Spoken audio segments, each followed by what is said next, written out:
안녕하세요. 지금까지 각각의 케이스에 대해 현상 타파를 위한 일련의 과정을 살펴보았습니다. 다음 단계로 가봅시다. 이번 강의에서는 프로젝트 분석을 위한 진단 체계에 대해 알아보겠습니다. 각각의 5가지 케이스에서 징조에서 비롯하여 원인이 되는 것을 진단할 필요가 있었습니다. 그러나 진단 추진자를 결정하는 데는 많은 대안이 있을 수 있습니다.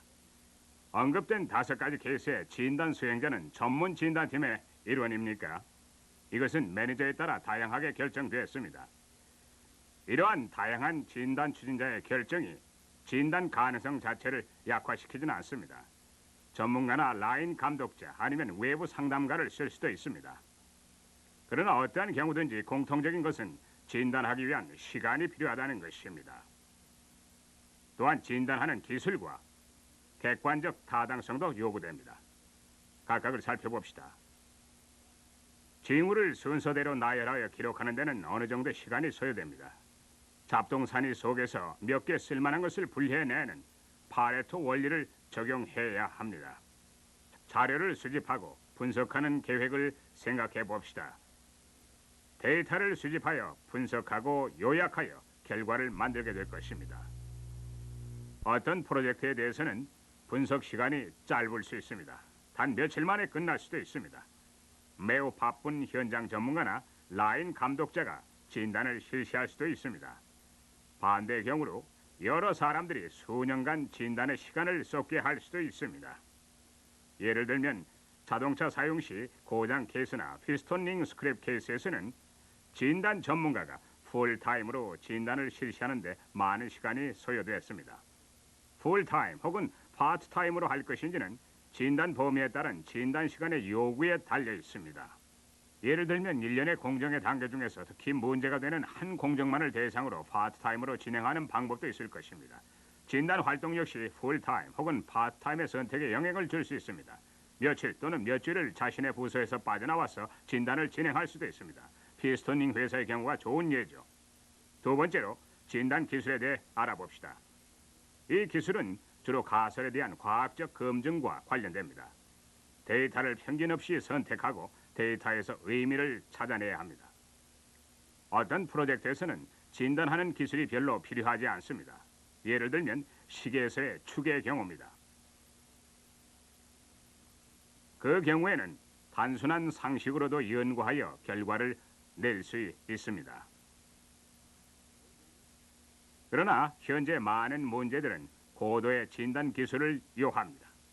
그와 같은 문제는 진단에 있어 특별한 훈련과 경험을 요구합니다. 아마추어는 전혀 할 수가 없습니다. 아마추어가 참여한 잘 알려진 예는 음주 습관을 버리려고 했던 알코올 중독자의 얘기입니다. 그의 친구인 아마추어 통계 전문가는 과학적인 접근을 권유합니다. 데이터를 수집, 분석합니다. 이 개선 프로젝트의 이름을 맑은 정신을 유지하기 위한 과제라고 부르기로 하겠습니다.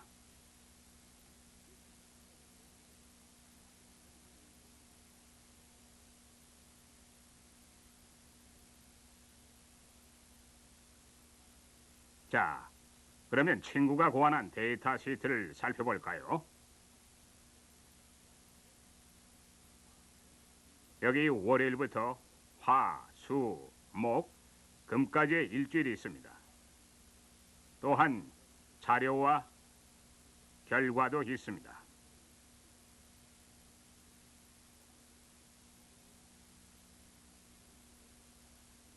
친구는 이러한 기록을 매일 하라고 할 것이며 결국 데이터가 어떻게 행동해야 할지를 알려준다고 얘기했습니다. 이 기록은 월요일에 시작됐고 데이터는 스카치와 토닉입니다. 결과는 술을 마셨음. 그것은 원치 않았던 결과죠. 그러므로 법칙은 변경돼야 합니다. 화요일에는 진과 토닉을 입력하고 역시 술에 취함. 다시 바꿉니다. 수요일에는 보드카와 토닉. 결과는 여전합니다. 이쯤에서 그 친구는 포기하고 맙니다. 왜냐하면 더 이상의 데이터의 수집이 필요 없기 때문입니다. 결과는 언제나 상식적이고 칼럼에는 토닉이 공통적으로 들어있습니다. 토닉을 지원합니다. 세 번째로 진단가에게 필요한 것은 객관성입니다. 장기적인 트러블은 편견을 낳게 되죠. 시계 공장에서 근무하는 감독의 경우를 다시 생각해 봅시다.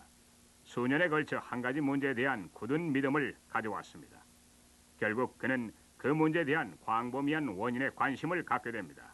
즉, 편견에 관한 문제입니다. 편견을 다루는 방법은 실제로 접근해 보는 겁니다. 프로젝트 팀의 멤버는 서로 다른 편견을 갖고 있습니다. 그러나 이러한 서로 다른 의견들로 인해 서로 도전을 받게 됩니다. 진단은 어떤 특정한 문제에 대한 기존 사실을 모르는 사람을 필요로 하게 됩니다. 실제 현상에 대해 모르는 사람을 이 문제에 접근하는 과정에서 객관성이 부여되어 편견을 없앨 수 있습니다. 그러면 왜 진단 전문가가 필요할까요? 관리자들은 전문 진단가에게 주는 비용에 대해 걱정을 합니다. 그래서 관리자는 라인에서 근무하는 사람을 임명하여 소방 작업과 동시에 진단을 수행해야 합니다. 그런데 어째서 개선 프로젝트는 해결되지 않을까요? 사실상 시간과 진단 기술, 객관성에 대한 요구만 충족되면 라인의 한 사람이 진단하는 것이 이상적이죠. 어떤 개선 프로젝트에서는 진단에 많은 시간이 필요하기 때문에 라인에서 일하는 사람을 활용할 수 없습니다. 또한 진단의 수준에도 차이가 있습니다. 파이어 파이팅, 즉 소방 작업에서는 이러한 재난을 만든 것이 무엇이냐는 겁니다. 반면에 개선 프로젝트에서는 고질적인 문제를 다루는데 우리가 극복해야 할 변수가 무엇인가 하는 겁니다. 그 질문에 해답을 얻으려면 계속 연구해야 합니다. 시의 소방국을 운영하는 데는 두 가지 작업이 병행돼야 합니다. 소방수가 화재를 진압합니다. 불을 끄는 것과 동시에 화재 원인이 무엇인지를 밝혀내야 합니다. 화재 예방은 다른 사람들의 일입니다. 직업 소방수는 불 속에서 사람을 구출하고 화재 원인을 찾아내고 화재를 진압하는 훈련을 받습니다. 전문 진단가를 가졌다면 그들은 어디에 투입돼야 할까요? 거기에는 다양한 대안들이 있습니다.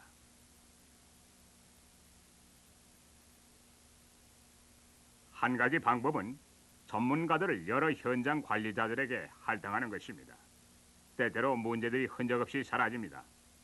전문가들이 현장 관리자들이 해야 할 부서 간의 허드렛 일을 대신 해결한 것입니다. 그러나 부서 간에 크게 엮여있는 고질적인 문제는 해결되지 않고 계속 남게 됩니다. 두 번째 대안은 첫 번째 같이 전문가들을 라인 부문에 투입하는 방법입니다. 그러나 그림에서 보듯이 점선이 중앙진단부서와 연결됩니다. 이렇게 배열하면 전문가가 교육 및 진단 지도를 하는 데 도움이 됩니다. 그러나 프로젝트의 우선순위에 따라 문제를 해결하지는 않습니다. 세 번째 대안은 그들을 품질기술 부서 같은 중앙진단부서에 투입하는 겁니다. 그러면 전문가를 외부 프로젝트나 내부 프로젝트에 할당할 수 있습니다. 또한 크고 오래 걸리는 프로젝트는 우선권을 가져야겠지요. 이러한 체제는 교육과 진단 지도를 쉽게 실시할 수 있습니다. 그러나 우선순위 결정에 현장 관리자를 참여시키기 힘들기 때문에 좋은 결과를 도출해내는 데 치명적이 될 수 있습니다. 네 번째 대안은 전문가들을 중앙통제부서에 투입하는 겁니다. 현장 관리자가 조직원으로 참여한다는 점이 세 번째와 다르죠. 결과적으로 현장 관리자가 프로젝트를 선택하고 우선권을 설정합니다. 중앙진단부서는 우선순위에 따라서 진단할 사람을 정합니다. 또한 교육과 진단 지도를 행하게 됩니다. 이러한 대안은 널리 이용되고 있으며 효과적이죠. 이러한 대안 중 어느 것이 우리 회사에 가장 좋을까요? 거기에 대한 항상 옳은 대답은 없습니다. 우리는 모든 대안을 논의하고 필요하다면 다른 대안도 고려해야 합니다. 그리고는 요구에 부응하는 방법을 채택해야 합니다. 자, 이번에는 개선에 대한 수행력과 진단력과의 관계를 살펴봅시다. 이 모델이 양쪽을 다 보여줍니다. 여기에 징후에서 원인으로 가는 진단 과정이 있습니다. 그리고 원인에서 치료로 가는 치유 과정이 있습니다. 이 모델은 핵심 활동도 나타내고 있습니다. 우선순위 결정은 수행력에 의해 결정됩니다. 수행력은 징후에 대한 정보를 필요로 합니다.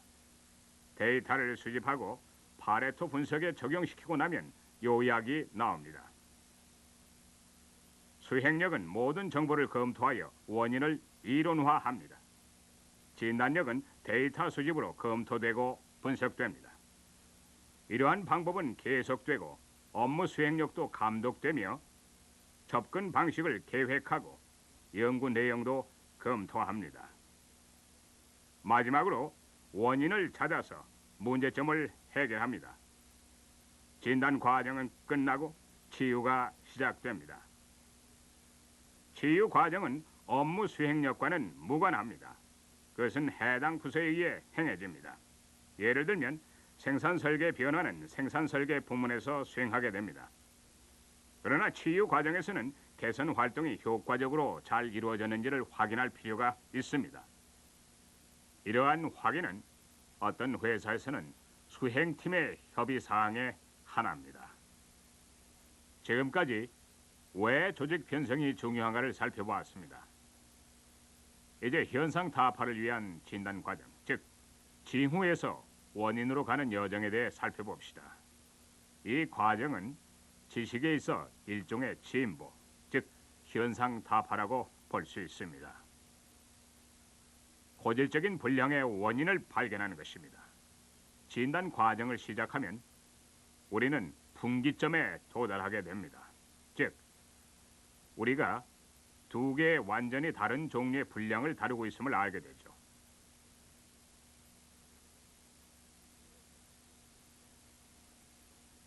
이 중에 하나는 관리자가 조정할 수 있는 불량이고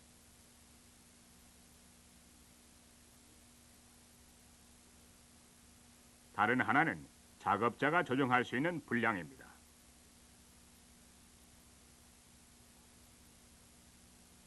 이 과정을 정의해보면 작업자가 품질 표준을 맞출 수 있는 상태에서는 불량은 통제가 가능합니다.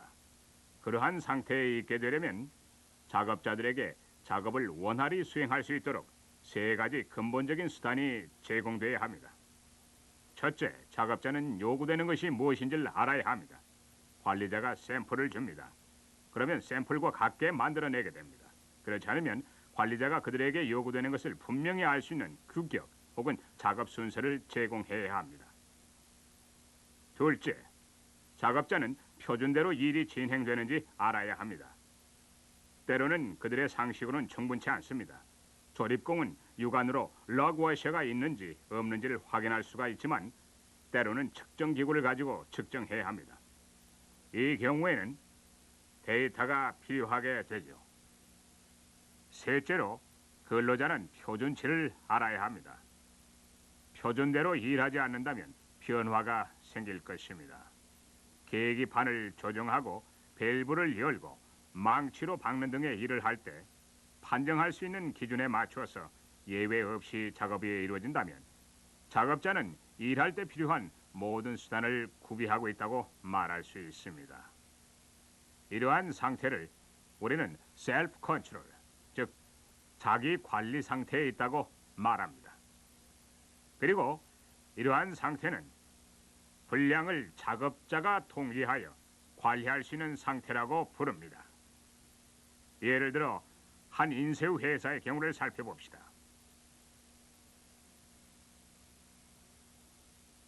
매니저는 1,900만 달러의 단가 상승으로 고민하고 있습니다.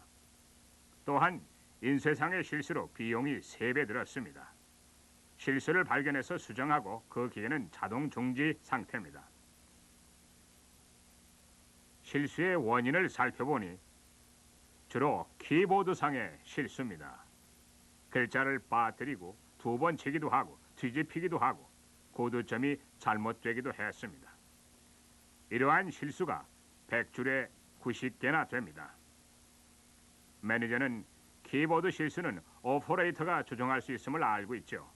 그것은 라인의 타이피스트가 타이프를 잘못했기 때문입니다. 또한 관리자는 100줄에 90개 실수는 너무하다고 생각합니다. 그래서 해당 작업자에게 메시지를 보내 조합에 나오라고 합니다. 실수를 줄일 수 있는 동기유발 프로그램 교육에 참가하십시오. 그러나 놀랍게도 메시지는 되돌아옵니다. 그러한 프로그램에 우리를 넣지 마십시오. 불량은 기계가 만들고 있습니다. 관리자들은 그동안 그러한 얘기를 들은 적이 없었습니다. 따라서 작업자들이 열심히 일하지 않아서 그렇다고 결론을 지었습니다. 그래서 관리자들이 기계에 잘못이 없음을 증명하기로 했습니다. 테이프로 조정되는 장치로 모든 기계를 점검해 보았습니다. 기계는 같은 테이프를 연속 25회 작동시킴으로써 검토됩니다. 관리자는 다시 놀라게 됐습니다. 키보드 실수의 반은 기계가 유발하니까요. 기계 관리가 허술했던 겁니다. 플러그, 즉 공이치기가 잘못 꽂혀 있고 매거진도 충분치 않았죠. 이것은 오히려 좋은 뉴스였습니다. 기계를 고치는 게 더 쉽기 때문입니다. 이렇게 되면 관리자는 방향을 돌리는 거죠. 기계를 정비합니다. 그러면 기계가 일으키는 실수는 훨씬 줄어듭니다. 그리고 나서 동기 유발 계획을 가지고 작업자에게 접근합니다. 이번에 관리자는 솔직하게 나갑니다. 그러면 작업자들도 잘 받아들입니다. 작업자가 조절할 수 있는 분량이 정말로 많을까요? 관리자들은 분량의 대부분이 작업자가 통제할 수 있다고 여깁니다만, 그러나 이것은 잘못된 생각입니다. 많은 연구가 있었고 모든 연구 내용은 거의 동일했습니다. 관리자가 통제할 수 있는 분량이 전체의 80%가 넘습니다.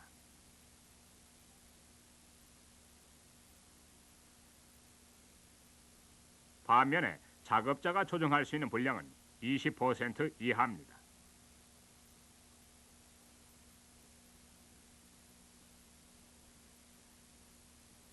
이러한 수치는 어떤 산업에서나 별 차이 없습니다. 그러나 공정 간에는 차이가 많이 있습니다.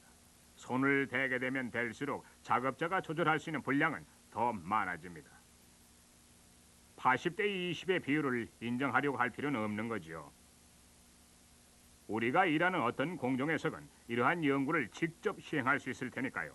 예를 들어 식물 공장의 염색 과정을 살펴봅시다. 37가지의 다른 분량 유형이 있는데 이 중 6가지의 유형이 전체 분량의 75%를 차지합니다. 프로젝트 팀이 부문 감독자와 엔지니어들로 구성됐습니다.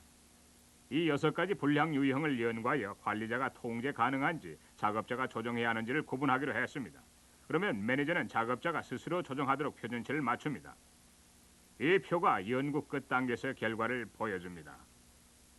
가장 많이 발생하는 분량 유형은 무늬 모양의 끝에 나타나는 것으로 전체 분량의 17%를 차지합니다. 이 팀은 분량 유형을 보고 작업자가 스스로 조정할 수 있는 표준치가 충족되지 않았다고 결론 내립니다. 그래서 관리자 조정란에 17%를 넣었습니다. 다음으로 많은 분량 유형은 시작 부분 표시입니다. 팀은 시작 부분 표시에 두 종류가 있다고 결론 지입니다. 하나는 작업자가 조정할 수 있고 또 하나는 관리자가 조정할 수 있습니다. 또한 16%는 똑같이 두 종류로 나눠지므로 8%는 각 칸에 써넣습니다.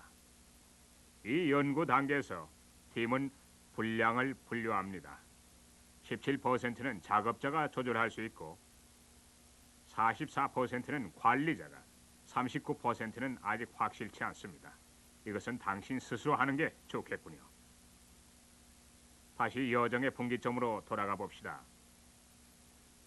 관리자가 조정할 수 있는 분량을 진단하기 위해서는 기술이나 관리 방법에 대한 연구가 필요합니다.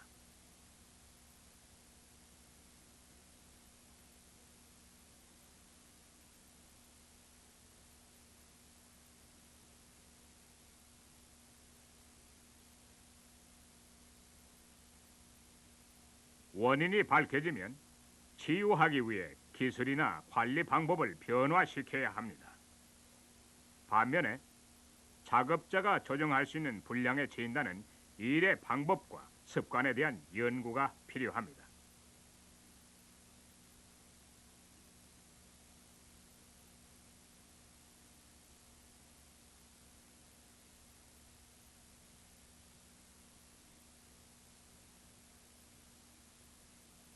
해결 방법은 작업 방법과 훈련이나 우선권의 변화를 요합니다. 관리자가 조정할 수 있는 분량이 가장 많으므로 다음번에는 관리자가 조정할 수 있는 분량의 진단을 연구합시다. 그리고 나서 분기점으로 돌아가 작업자가 조정할 수 있는 분량을 진단하는 방법을 연구합시다. 자, 그러면 6단원의 요점을 정리하겠습니다. 진단하는 일은 시간과 진단 기술, 객관성을 가진 사람이라면 누구에게나 맡길 수 있습니다. 복잡한 프로젝트는 진단에 많은 시간을 필요로 하고 그래서 전문적인 진단가를 필요로 합니다. 전문적인 진단가는 진단 부문의 중심적인 역할을 하지만 현장 관리자가 현장 프로젝트를 수행할 힘을 가지고 있습니다. 분량은 작업자가 자신들에게 요구되는 것과 규정을 안다면 작업자 자신이 조정할 수 있습니다. 충족되지 않은 표준치가 있으면 분량은 관리자가 조정해야 합니다. 지금까지의 연구에 의하면 80%가 넘는 분량이 관리자가 조정할 수 있는 것이고 20%가 작업자가 조정할 수 있는 겁니다. 관리자가 조정할 수 있는 것과 작업자가 조정할 수 있는 것과는 현저한 차이가 있습니다. 진단 방법과 해결책에서 말입니다. 마지막으로 다음 시간까지 여러분 회사의 기존 프로젝트를 진단에 중점을 두고 검토하여 봅시다. 진단을 위한 책임을 확실히 하고 있습니까? 누구에게 책임을 맡겼습니까? 그들은 시간과 기술, 객관성을 가지고 있습니까?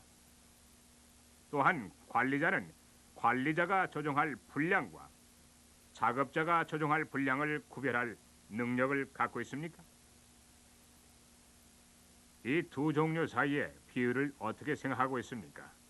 여러분의 프로젝트에 관해서 진단에 할당된 책임과 적절한 임무 배당에는 여러 가지 대안이 있을 수 있습니다. 스스로를 진단할 수 있는 분량의 종류를 훑어보면서 조절 가능성에 대한 연구가 직물 공장의 염색 과정의 연구와 같은지 검토해 봅시다. 그리고 다음 강의에 대한 교재를 읽어 주십시오. 행운을 빕니다.